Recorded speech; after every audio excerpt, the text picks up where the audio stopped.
And welcome back to Jeff Koinange Live. Senate Majority Leader Kipchumba Murkomen, House Minority Whip Junet Mohammed in the House. Gentlemen, real quick, there's a BBI meeting this coming weekend in Nakuru, right? Yeah. Right? Yes. The other weekend. The other weekend, yeah. Senator Murkomen, the question is, are you attending? Yes. If so, are you going to walk out like you did in Meru? By the way, Jeff, we need to say something about Kinoru. Okay. First of all, I will be attending. We'll be welcoming leaders from other parts of the country to come. The only reason why I'm attending is because I have been asked. This is the first BBI rally. You weren't asked in Meru? No, I wasn't asked anywhere in the country. And I didn't even know any program and so forth. Why did you walk out in Meru? I'll come to that. So, so I'll be attending. Number two is that we've been involved from the whole process, from the county to the consultation of leaders and, all that kind of the process. In Meru, I walked out because I was, and I'm being very honest, people think I'm being cheeky. I walked out because we went there with Moses Kuria, yeah? And they denied Moses Kuria the opportunity to speak. I spoke, I finished.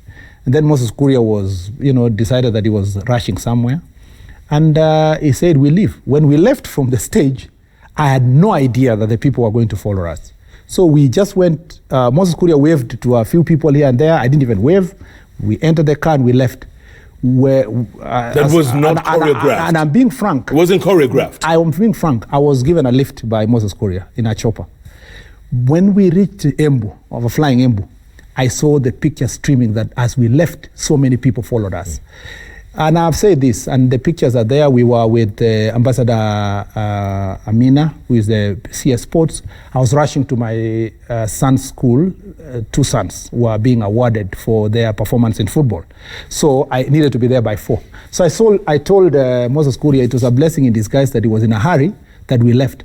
By the time we landed in Nairobi, it was trending all over that everybody left. Kalonzo was speaking, saying, the place is empty. Minority so Whip. It was not planned. And it wasn't choreographed? No, never. Minority Whip. No, I don't believe that story. I don't believe it at all. You see, these are people.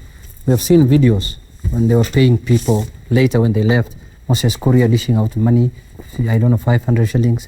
It was just to for the whole crowd to leave. No, for a few people who were... For the whole crowd to leave? Yeah, that is people. A joke. A joke, my friend. They came there to spoil the party. They came there to destroy the meeting. And it was very unfortunate what happened. It's unacceptable because he's a senior leader in the country, he's the majority leader. He's given a chance as a majority leader to speak. If he was denied, he would have said something else. Yeah? Oh, they are undemocratic. These are people who don't want other people's views. He was given, I was the MC in Mombasa. No. It wasn't you.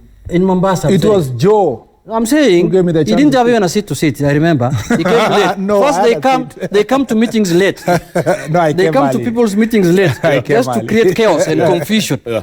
Then they want to be accorded seats at the front there, and then you give them seats there, then he's given a chance to speak. He couldn't even wait for other leaders like him to speak. He walks out.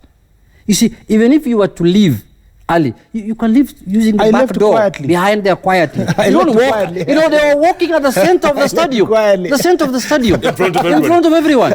So you see now, Jeff, he's destroying a rally that was discussing very important issues for a region, the Mount Kenya region. And he's inviting us to his region. Jeff. He wants his region, Rift to be peaceful, issues to be discussed in a peaceful manner, the rally to be peaceful. And in Mount Kenya area, where they were discussing issues of tea, coffee, 1 shilling, 1 man, I don't know what. Yeah. He destroyed it. Can I say something? That is the hypocrisy that I don't like. First of all, I am flattered. I'm extremely flattered that I had the ability to destroy a rally. So you didn't? That was planned by state machinery, where all the chiefs were told to bring people in buses. There were over 1,000 buses in Kinoru, and people came from 11 counties, including Kuresoi. Just before you go to Kericho, there were so many people there. I am extremely flattered that I have such a huge following that when I left the stadium, they left with me. But let's say the facts. I don't think I am not the first. I am not the first leader to leave the stadium. Many governors had left. In fact, I didn't have a seat, but a governor gave me a seat and left way before I spoke. There are so many elected leaders who left way before me, and I don't want to say their names. They left quietly. No, they didn't live in style like you did. They left before me. And when they left, nobody walked with them. So don't you think this is a great honor? When you are dishing out money, people will follow you. Number two, and when you are dishing money, people will follow you. These people were giving people 500 shillings. Can I say this? Anybody walks out with them. Jeff. Yeah. Jeff. Yeah. I will never. First of all, I want to thank Governor Joho, and if he's watching, I want to tell him he was extremely mature in Mombasa, and gave me the opportunity to speak, and gave me ample time. He even asked me questions when I was making my presentation. I was given a seat. I met Aisha Jumwa and Ali and the local leaders were denied to speak, including Moses Kuri. I was given a chance to speak. So I was favored. When we went to Kitui, all leaders were blocked from talking so that Murkomen doesn't talk. Yeah. In Kinoru, I was given a chance because I had to speak and Orengo has to speak. And I am glad that also the people of Mount Kenya received my message positively. I want to assure the people of Rift Valley this. Should the same shenanigans be brought to Nakuru, we will not entertain that kind of approach. By the way, was Eldoret cancelled? And I've just come to this. If anyone dares to do this showmanship in Nakuru to talk about the deputy president, I want to warn them. If you come there to insult the deputy president or the president, please don't blame us if people walk out of the meeting. And Kinoru can repeat itself. Was Eldoret cancelled? The only reason people left is because they felt it was an Eldoret cancelled? I don't know, because I am not in the secretariat. And I do not know why someone would even cancel Eldoret. And then I have seen propaganda being run in the newspapers that Eldoret was cancelled because there was going to be violence. Okay. NASA is issuing threats and warnings that if you do this and this, we will do this and this. NASA, as though we don't have somebody to threaten in him. their last rally in 2017, had a fantastic rally in Eldoret. They even endorsed the governor of that area. You know, so this propaganda, and that was the worst time. We are not talking about handshake. Yeah. So when President Uhuru Kenyatta and William Ruto shook hands, the matters of Rift Valley, of people fighting, we say it no more. You know, you should care to know this, Jeff. You know, I'm married from Central. Yes. Yeah? And my wife's family originally comes from... Yes, and my wife's family originally comes from Nyeri. They still live in Nyeri, some of them. But my wife really was born and brought up in a Gilgil constituency in Nakuru. Some of us take the question of violence or people being told they must go where they came from. We take it so seriously from our heart. I personally believe that the conversation that should take this country forward should be about uniting the nation, should be about anybody to ask for votes anywhere. People should be able to ask for votes like Junet in Migori, like Mishra, who is an MP of Kalenjin, yes. But he's an Indian. Correct. Like the guy from Kisumu East, you know, yes. Like the Dahoud of Meru, and all these parts of the country, everyone should be able to be willing to live where they want to live. Minority Whip, let me ask you this. These people have accused former Prime Minister of hijacking BBI. They say they're going to stop reggae. How do you hijack your own product? The BBI is a product of a handshake between President Uhuru and Right Honorable Prime Minister. How do you hijack your own baby? That you have to make sure your baby grows and becomes big enough to produce the fruits that you wanted Kenyans to benefit from. So these people are opposed to the handshake, not the BBI. They think the handshake was brought to stop William Ruto from becoming president and such kind of things. I can tell you, whether there is handshake or no handshake, William Ruto has zero chances to become president of Kenya. Why do you say that? Yeah, you know, we are politicians, we know. You see, Kenya is not about, you know, few places that they go and donate money in churches and such kind. Kenya is bigger than that. They need to look at Kenya in a big... They have voters, 20 million voters are all over the Republic of Kenya, the northern parts of the country. Secondly, Murkomen does not believe in the handshake. He doesn't believe in the BBI, but he wants to speak in the BBI rallies. And you can see here, he's giving me threats. If you bring issues in Nakuru, I'm going to deal with you thoroughly. I didn't say I'm that. going to show him I think on the first that is a minority in Nakuru. Amazing Nakuru is his place. I'm going to prove to him on the first that is a minority in Nakuru. But I was that a minority in Nakuru. But I was a minority in Nakuru. And you walked out. Nakuru, you see. And I walked out and people walked out.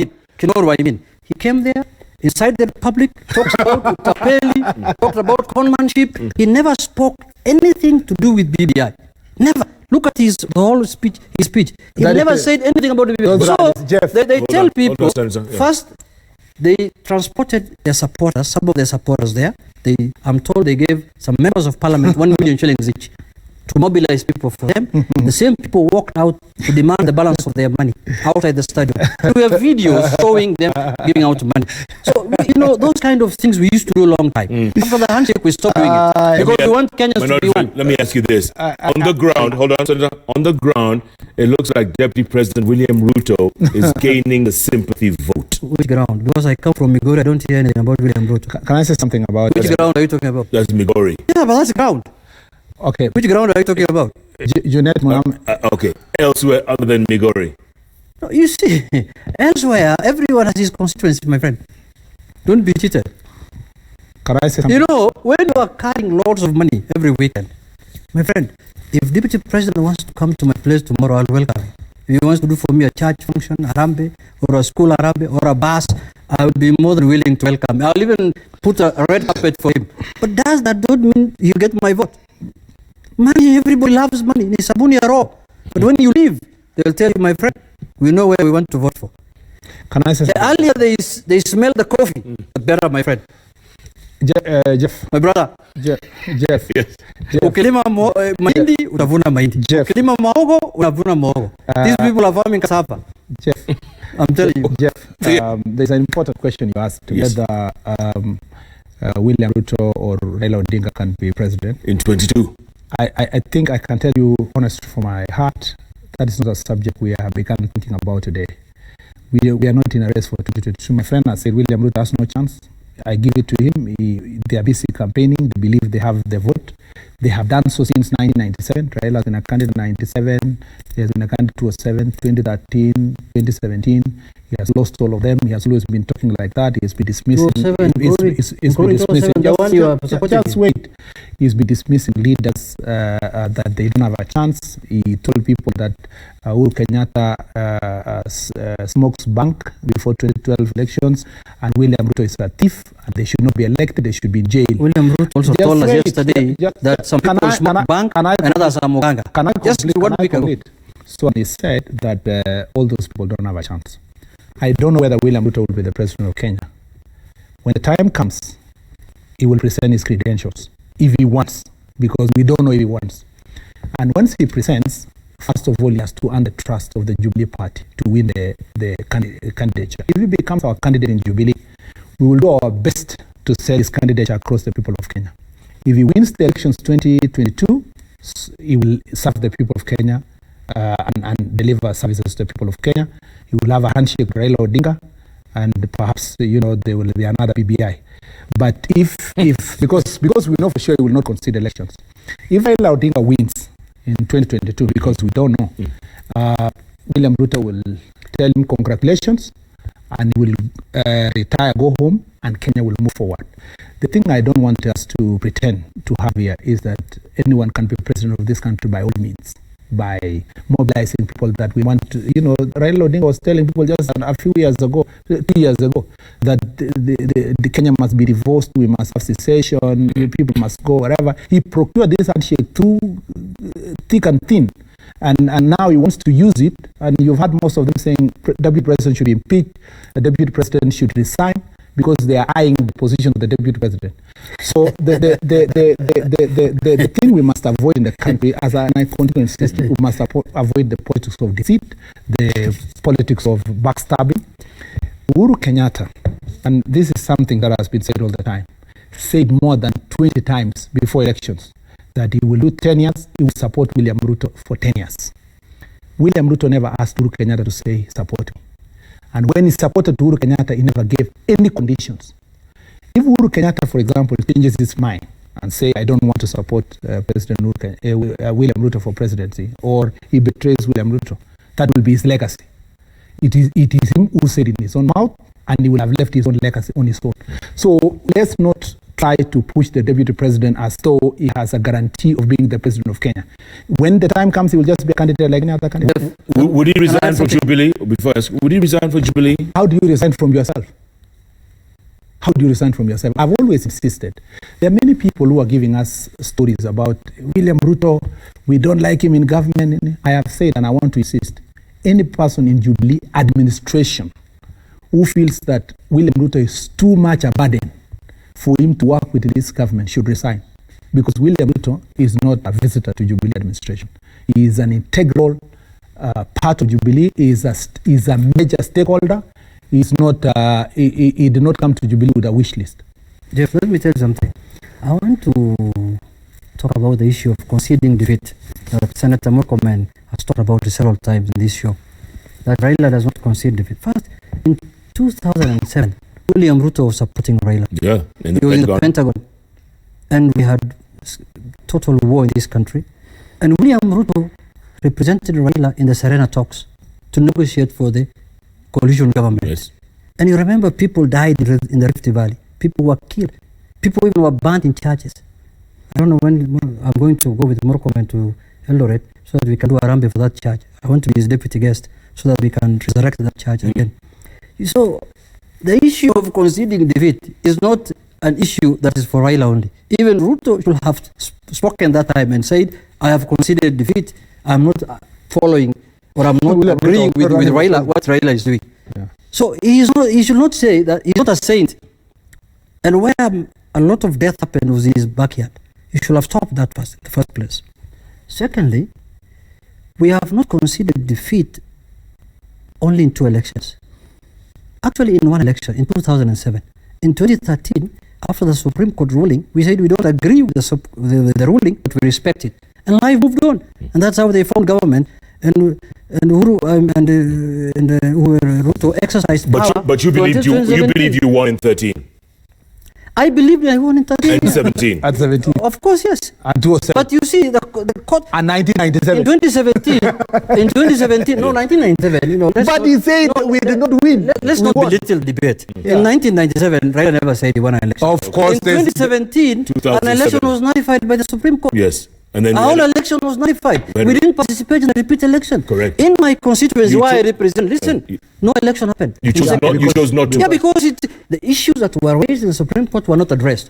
Later, my party leader agreed to have a handshake with the president so that we can look into those matters under the framework of the handshake. That's why we are working on them. If there was no handshake, Minority Whip, if there was no handshake 2 years ago, almost to the day, where would we be now? Ask him. Let me come to that. That question can be answered by him because these are people who don't want a handshake. These are people who want Kenyans to continue with chaos. Let me start with this. I told you, Junet, there are some things you can play with. Yeah? There are some childish things you can say. And you can go away with it. What is it? Of talking about your church was banned away and so forth. It's true, a church was banned. Jeff. It's true. Jeff. We must speak the truth. The post-election violence of 2007 terrorized the nation everywhere. Absolutely. I mean, you need to read the report of Waki Commission, of women raped in Kibra, Mombasa, people being killed. In Nakuru, our whole family was banned. In Naivasha, it was terrible. In Eldoret, it was the same. In Kisumu, people were killed. Police even shot people in Eldoret and killed them. The people died all over the country, President Uhuru Kenyatta and William Ruto made a deliberate decision that never again. And settled IDPs, try to pay people to settle and so forth. And they have worked on that project until now. And so when you try to take us to that kind of conversation. You don't want to hear that? No, I'm just saying when you take us back to, we want to go back, we want those kind of things, of course. We want to go back and we go and do this. You are doing many churches around, but you don't go to that church. You are actually insulting President Uhuru Kenyatta, that he has been a president of the Republic of Kenya for 7 years and he could not sit down and sort out those issues with the deputy president. But the deputy president Number two, just listen. Number two, relax, my friend. Number two, is just to say that you had asked me something about, you had asked a question about, what was that issue? There's something else you raised, but the thing I wanted just to straighten is that this country... If the handshake hadn't happened. Exactly. Yeah. If the handshake, that's a very good question. That's what I was thinking about. Jeff Koinange, the handshake took place because somebody refused to concede defeat. Swore himself in. Look at that childish talk. Wait, just swore himself in. Called for secession, removal of portrait of the president from his region, blocked an election. It was terrible. It was terrible. Where I sat, and President Uhuru Kenyatta, if he's watching me, knows where we were. The country was just terrible. It was just terrible.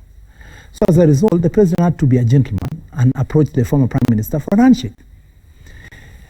And Jeff Koinange, you keep there saying is that. no, there is no guarantee. Yeah. There is no guarantee. You think there's another one? Yeah. There is no guarantee that in 2022, should Raila Odinga become a candidate, and I am the other candidate, or Mr. X becomes the other candidate. Let's say Ruto. And he loses, maybe Ruto will not run, and he loses elections.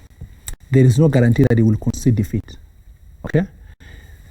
There is no also guarantee that if he refuses to concede defeat and tell his people that elections were rigged and tell them that we go to secession, we are not going to see the same violence. So this idea of lying to Kenyans, that, oh, we have relative peace, people can do business anywhere and so forth, it has been like that throughout, since 1963. The only reason why there has been violence is elections. The period mobilized by politicians just before elections, and the period after elections because they refuse to concede defeat.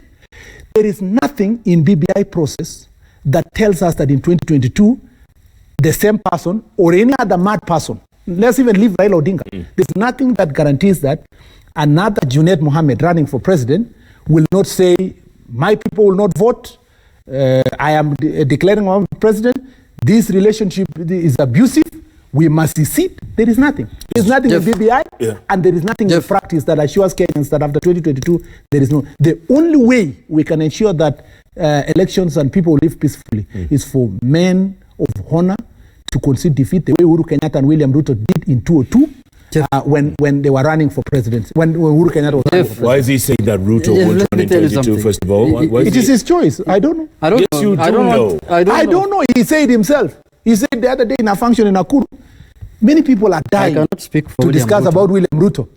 What if I don't stand for president? That's his choice. That is his choice. That's his choice. I cannot speak for him. Fine. And now, listen, you see this country has been having problems. And when I listen to the senator, it looks like he has not read the BBI report completely. Some of the issues the BBI is trying to address is divisive elections. Yeah. Why do Kenyans fight after every election? Yeah. That is what they want to cure. Correct. But the problem we have is somebody who wants to become president, by all means, does not want to hear anything about BBI, does not want to hear anything about the handshake. And that's where Senator Murkomen belongs to. Why Kenyans fight every election is because people don't have faith in the electoral system. People have other issues, maybe issues of land, historical issues. There are 9 issues that they identified, the 2 leaders, in their memorandum. Divisive election, shared prosperity, security, and many things. All those things are issues that can make Kenya better. But they have tied the whole thing to Raila conceding defeat or not conceding defeat. What happens if Raila doesn't run also? What is he going to tell us? It will be great. What is he going to tell us? You see, don't tie everything to Raila Odinga. You know, they suffer from a disease called Raila. They see everything in Raila. The handshake, they see Raila. Why is Raila got 8 million votes, 7 million votes in the country? William Ruto got 0. Uhuru Kenyatta got 8 million votes and he was declared the president. As far as I'm concerned, William Ruto has no votes. So that is why these 2 leaders who had gotten the highest number of votes wants to discuss how to make sure our country is peaceful and prosperous going forward in the next 50 years. I have Now, read the all BBI. that, give me time. Yeah. All that Senator Murkomen is opposed to. What Senator Murkomen, I'm told the proposal they gave to the president is that if you want us to support the BBI, put a clause there that says Raila Odinga is going to support William Ruto in 2022. What kind of nonsense is that? What, in the BBI? Yeah, they told him, make that a condition They to told Raila. the president. They told the president, can you tell Raila to support? Senator, is that true? Surely. For a fact, I know Junet doesn't talk to the president. No, I'm so not. this cannot Did I tell you I talked to the president? This is just but hearsay. So we cannot discuss. No, that's because he's saying I am entitled to my views. Even in a barasa of Wazee in Wajir. You cannot be allowed to stand and say, I am told, I was told, he was told. You see, we are not in a court of law. So let's not discuss those things. You see, let's discuss the thing that Junet has agreed with me. The one thing he has agreed with me about elections is that there is nothing in the BBI report that gives us assurance. No, I've not agreed with that the BBI is talking about divisive elections. There is absolutely nothing. No, according to you. I have read the BBI report. I've read the BBI report. No, you read the BBI of There is no provision you have read the in the Tangatanga BBI version. report. You know, there are 2 BBI reports. There is the Tangatanga version and the real BBI version. Gentlemen. But I'm just saying, there is nothing in the BBI report that addresses individuals that refuse to concede defeat. Leave Raila Odinga out of this. My friend, okay. What guarantees? No. That gives Let me ask you a question. What guarantees is he giving us from William Ruto that if he's defeated, he will concede defeat? Exactly. What guarantees is he giving us? He's now agreeing with me. And you know the way. Whether it's you see, William Ruto and we are hearing, whether we are hearing, 39 million arms deal is being procured in an office. Forget about that. My friend, Jeff. We are worried as Kenyans. Forget about that. We are worried. And I know DCI is investigating that, but let me ask you a simple question. Yeah. Okay. Why? But you need me to conclude the other question, which I've told you. Which one? That the BBI report falls short of addressing the problems that led us to be in the 28. But you still agree with it in principle. That's what I'm saying. In principle, it falls short, and I hope the BBI report will capture this, that how to deal with persons who don't concede defeat. Number two, Jeff, there's been an accusation here that, these rallies, all these rallies are happening in the country are nothing. They're just stories. Even when we go to Nakuru, we're just going to be happy with people and talk stories. The real place where the rubber meets the road is when any report has been written and submitted to Yusuf Haji-led committee. Yes, the task force. So anybody who pretends that he was handing over a report to anybody in Mombasa, Raleigh, or Kinoru, or Nakuru, or wherever, those things are neither here nor there. That's why some characters were accusing Moses Kuria that, you walked out from Kinoru and so forth. Okay. Kinoru was not there to present views for the people of Mount Kenya. Okay, why did real views go to the... Why did you want to stop reggae? Because the reggae, we must stop reggae. We must. If we don't stop in this country reggae, we'll bring the country down. Jeff Konanke, if reggae is the issue of people must not live in the same place, if reggae is discussing and insulting the deputy president in his office every time, if reggae is about dividing the country to remain between us versus them, we must stop that reggae. The only reggae that we must allow to continue in this country is one love. Jeff, let me tell you something. My friend, the senator, has been speaking about people talking ill of the deputy president rallies. At least it's not Raila who's doing it. He's complaining about other members of parliament. We have a situation where every weekend, the deputy president himself in person abuses Raila every weekend, calls him Muganga, Kitandawili, to do what? And you can't tell him that you are wrong. You can't tell him, but you are becoming an embarrassment to the Kenyan people. Your level of leadership, the deputy president, the dignity of that office, the Constitution says you must carry your office in a dignified manner. It's the constitutional requirement. The deputy president goes to a function and says Muganga, Kitandawili, and he doesn't talk about that. Secondly, I want to ask the majority leader. He's the majority leader of Jubilee Party, where the leader of that party is President Uhuru Kenyatta. Yes. The handshake is from President Uhuru Kenyatta when he shook hands with Prime Minister Raila Odinga. Does he support the handshake or he doesn't? Period. Secondly, I want to know, the other day the deputy president went to a burial where an officer died. Instead of mourning the officer who died and requesting institutions to tell us who killed that person, the president was mourning himself, that I want to be killed. Those diversionary tactics, diverting attention of people from what happened to a different direction. Can he tell us who killed Kinei? If you're told he has any information, because the deputy president told Kenyans that we know the people who killed Kinei. He said it's on record. Yeah. Lastly, he spoke about Moses Kuria not being given chance to speak. Yeah. He's being given because he's the majority leader. He's a leader, and Orengo is a leader, and he's given as a parliamentary leader. Moses Kuria is like any other member of parliament. Does he want to speak so that he can spew venom and abuse people? Is that the reason why he wants Moses Kuria to speak in every function? Okay, maybe he could answer one at a time. Can I tell my friend Junaid, relax. Junaid, you should relax. The truth of the matter is that the deputy president has been defending himself against continuous accusation and attacks from your party leader. Where? And it is very sad that a person who shook hands and you keep saying, is the one who was the principal. He's the one that the president shook his hand. But he doesn't behave like a person who shook the hand of the president. He does. Because if you reduce and use that opportunity to insult the deputy president across the country, in using a rally of the BBI, you go to funeral, you insult the deputy president. The other day he was saying the deputy president should not give in charges and so forth. The deputy president has a right to respond. Number two, Jeff Koinange, the issue of Kenei is very painful to some of us. Yeah. Because I knew Kenei in person. Yeah, he's a young man, very lovely person, very friendly to all of us. We were all shocked when it was said that he was killed, and we are talking about some deal that is being investigated. The only thing that I would request DCI has never held a press conference to do the kind of things he was trying to do, yeah, the other day. DCI has the tools and they're given the opportunities as a trained police officer to do investigations. DCI has told us there were 2 Wazungus in the country. Nobody.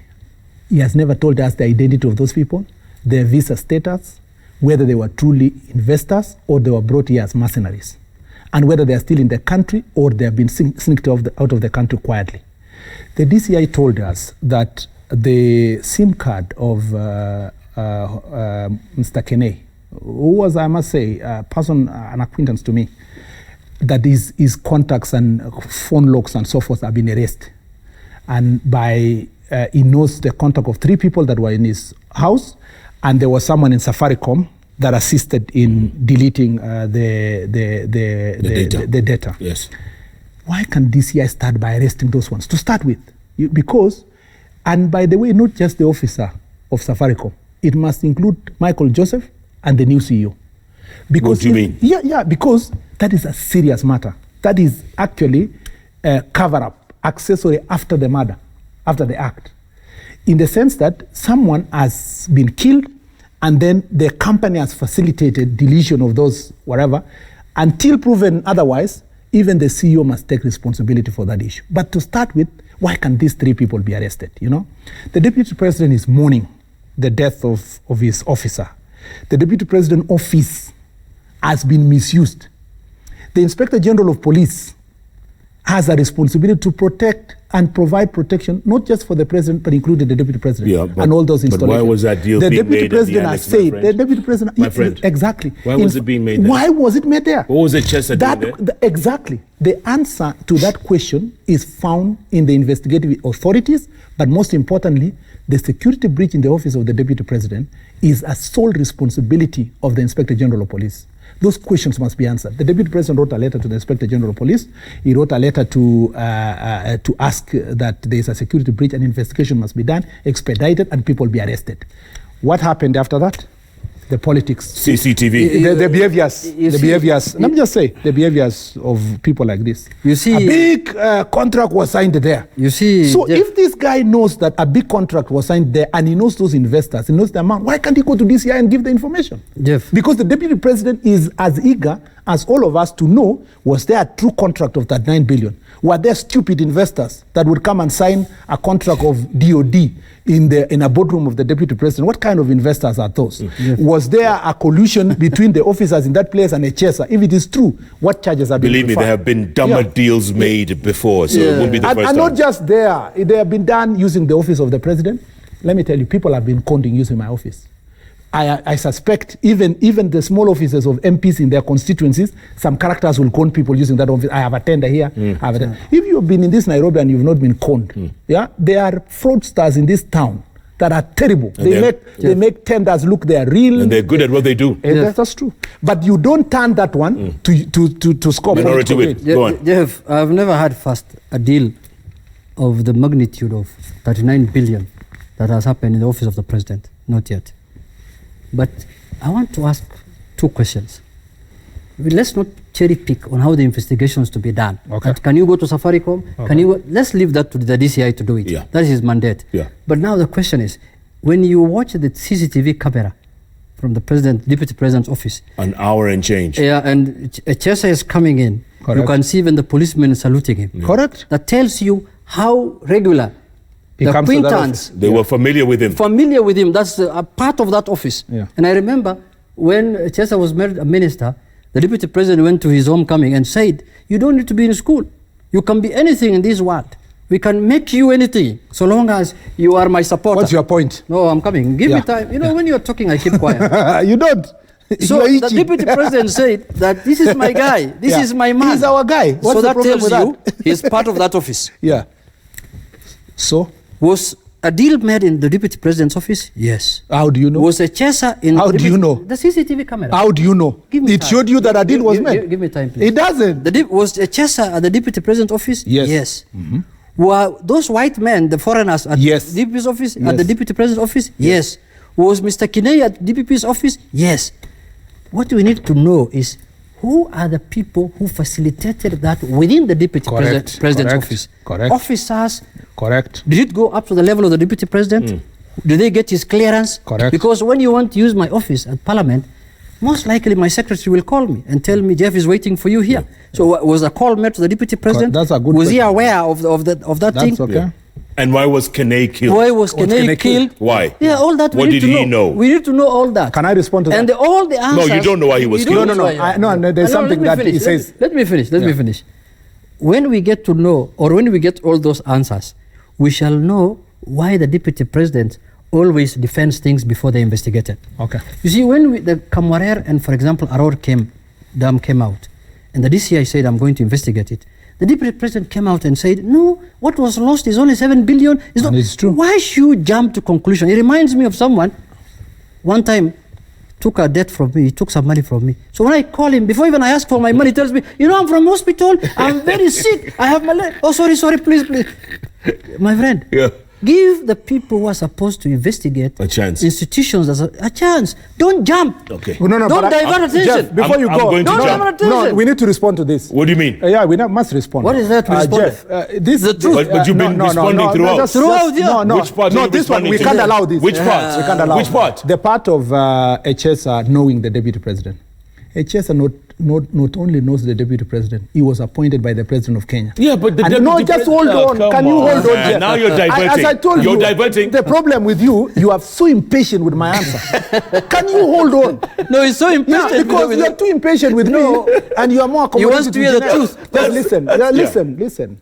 So, knowing the deputy president and visiting the office of the deputy president, the most accessible leader in this republic is William Ruto. He's more accessible than myself. Yeah, he's all kind of MPs, that's former not true. MPs, citizens. That's not true. That's That not is true. the truth. Listen first. That's not true. So, Echesa being known in the office of deputy president is no doubt. And being saluted by the soldiers and everything? There is no doubt about that. They know he's a former minister. And they know he has been a friend of the president. Jeff, go Okay. there. Nobody will salute you. Can Tweet. we, Jeff, Can you go Jeff, to the deputy Jeff, president's office Manyora. tomorrow? Jeff, Herman Manyora, those who are joking with impeachment should know that a vote of no confidence is always dreaded, even when the movers clearly have no numbers or chance. Murkomen or Gopa. I am not going to answer that. I need to answer you. Oit. No. You can answer in your conclusion. Yeah.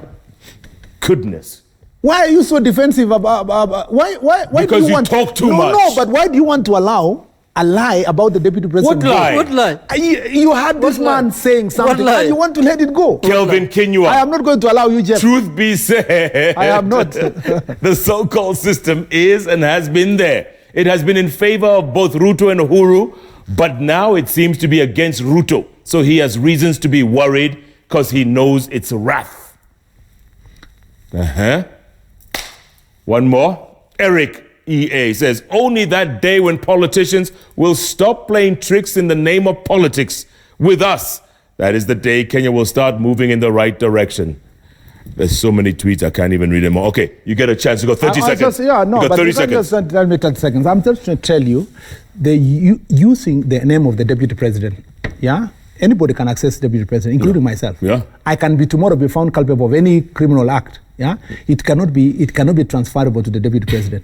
When Raila Odinga was picked in a private jet in Kisumu to go to Dubai to go and discuss this fake gold stuff, and their name was used, the name of Matiang'i was used, the name of the president was used, Wetangula was mentioned. All of them never recorded a statement. They said it was a fake story. DCI investigated. He never issued CCTV cameras. He never even played the audio that was all over. So this double standard must stop.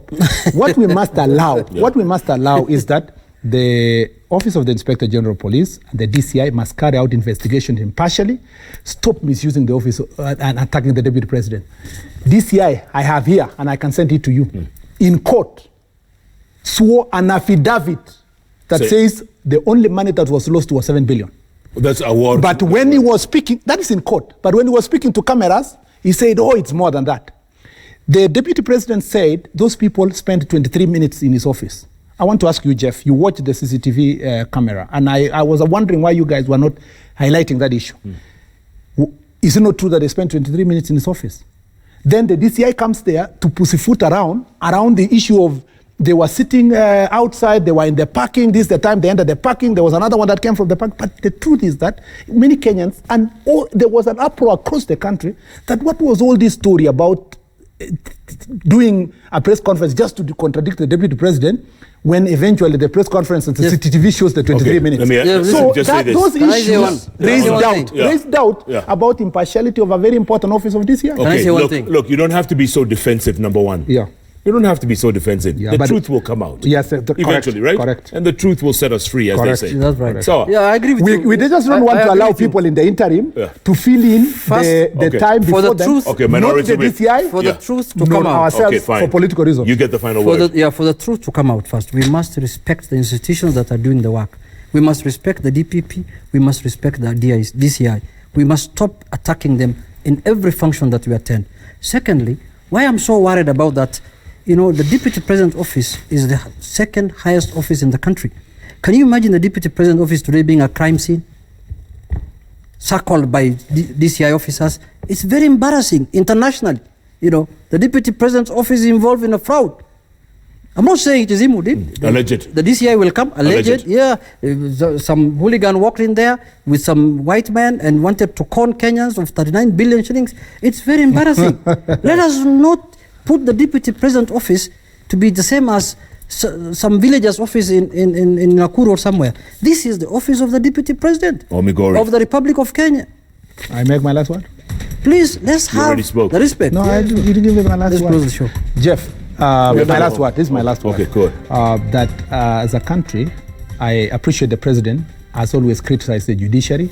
He has always criticized us in Parliament, including in a speech he gave about conflict of interest in the National Day.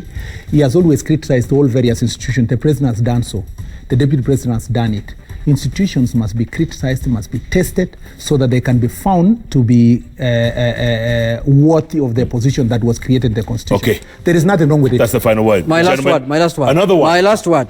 You see what shocks me, why I'm worried of Kenyan, when the Deputy President himself says the DCI has been concocted and put in place to fight him. That's the truth. And he's the Deputy President of the Republic of Kenya. Yeah. The DCI is his officer. He works under him. That's his subordinate. All right, surely. This conversation's not I think he has not read the Constitution. The position of Inspector General of Police. The Inspector General of Police. Majority Leader. Thank you. Minority Whip. Thank you. Thank you, Jeff. Gentlemen. Thank you, Jeff. Wow. We are late for the game. And you know, tomorrow is my birthday. My birthday. By the way, happy birthday in advance. It's only how many minutes? It's 15 minutes to your birthday. To my birthday. Thank you. Birthday, thank you very much. Well done. Asante sana. Happy birthday. Thank you so much for joining us. And don't forget, Jeff Koinange Live is powered by Qatar Airways. Qatar Airways, a premium experience like never before. Thanks so much for being a part of the show. My goodness, you see what time it is? Almost midnight. Eish. People are going to work. Siasa. And I'm sure people would have wanted more. Yeah. We'll do it again soon, okay? Asanteni sana. Thanks so much for joining us. Keep tweeting at Koinange Jeff, at Citizen TV Kenya. Hashtag is JK Live. Thanks so much, everybody. Good night. Good luck. And God bless our country, Kenya. And yeah, these guys.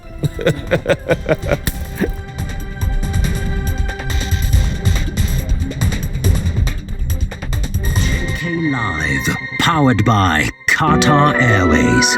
There are journeys filled with thousands of stories. Qatar Airways, a premium experience like never before.